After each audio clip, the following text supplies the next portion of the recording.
যে কোনো সময় আসলে ঘোষণা আসবে। আমি নিজেও ভিতরে ভিতরে অল্প অল্প একটু এক্সাইটেড। তো আমি আসলে ওয়েট করছি আসলে গল্পটা আসলে ঠিকঠাক মতো দানা বাঁধুক আর কি। কারণ এবার আসলে চাচ্ছি এরকম যে পছন্দ করিয়ে ছাড়বো এবার। এরকম এরকম একটা কাজ করতে হবে যেন আপনাদের সবার আসলে ভালোবাসাটা আরও অনেক অনেক অনেক বেশি পাই। এমনি যথেষ্ট ভালোবাসা পেয়ে এসেছি। সকাল 6টা থেকে একদম সূর্য ডোবা পর্যন্ত ওই কোনো ছায়া ছাড়া ছাদের মধ্যে দাঁড়িয়ে আমরা শ্যুট করেছিলাম। তো বুঝতেই পারছেন যে কতখানি কষ্ট আসলে আমরা করেছি আপনাদেরকে আনন্দ দেওয়ার জন্য, এবং এটা যদি সাকসেসফুল হয় তখনই আসলে আমাদের আনন্দ। ওটার মধ্যে কোনো আসলে কোনো মানে আমাদের এখানে তো নায়ক নায়িকা দেখতে চাই সবসময়, তো ওটার মধ্যে আসলে বেসিক্যালি কোনো নায়কের চরিত্র ছিল না।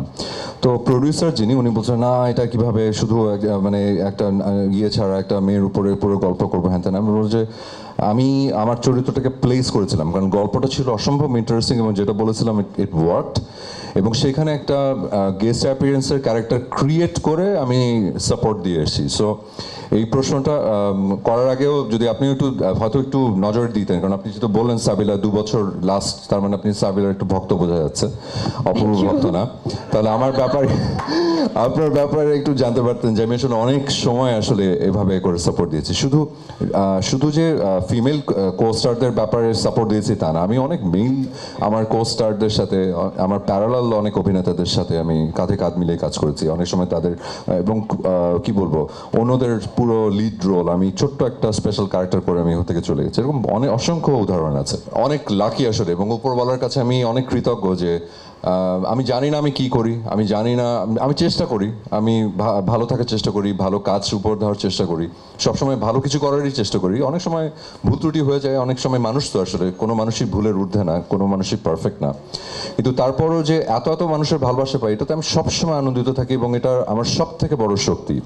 এবং সেটা শুধু বাংলাদেশে নয়, সেটা আমার পাশের দেশে ভারত থেকেও, যখন ভারতের আমার অনেক ভক্ত আছেন এবং আরও অন্যান্য অনেক জায়গায় আছে। আমি গতবার যখন দুবাইতে গেছিলাম, ওখানে পাকিস্তানি কিছু ভক্তর সাথে আমার দেখা হয়েছে।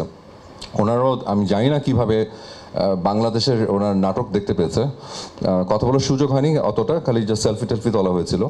তো এগুলো আসলে যেটা হয় কি, আমি খুব ইন্সপায়ার্ড হই। যতবার ক্লান্ত হয়ে যাই, যতবার মনে হয় যে ইনাফ, অনেক হয়ে গেছে, আর এবার একটু থামি, আবার মানে পরে একটু রোয়েশ হয়ে তারপর আবার শুরু করব, ততবার মানুষের ভালোবাসা পেয়ে মনে হয় যে ওকে হ্যাভ টু রান, এখনই থামা যাবে না আসলে, আরো অনেক দূর যেতে হবে। সো এটা আমার অনেক বড় শক্তি, আমার অনেক বড় আনন্দ, এবং এটা নিয়ে আমি বেঁচে থাকি।